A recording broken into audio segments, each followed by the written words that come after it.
तुम्हालाही कोलेस्ट्रॉलचा त्रास आहे का? जर असेल तर याबद्दल नक्की जाणून घ्या. कारण कोलेस्ट्रॉल ही अशी समस्या आहे ज्यामुळे छातीत दुखणे, धडधडणे किंवा सतत धाप लागणे अशा समस्या उद्भवू शकतात.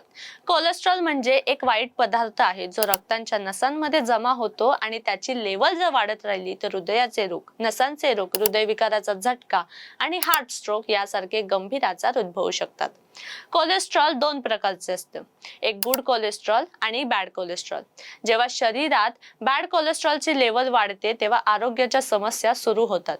शरीरात कोलेस्ट्रॉल हे नैसर्गिकरित्या बनवण्याचे काम लिव्हर सुद्धा करतं. जर तुम्ही कोणतीही फिजिकल ऍक्टिव्हिटी करत नसाल तर मात्र कोलेस्ट्रॉलचा धोका अधिक वाढू शकतो.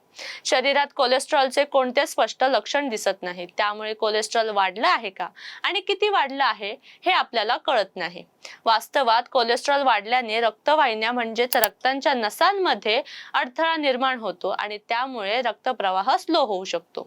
जर तुम्हालाही या संदर्भात काही माहिती असेल तर आम्हाला कमेंट करून नक्की सांगा आणि अशाच नवनवीन टिप्ससाठी टाइम महाराष्ट्राला फॉलो करा.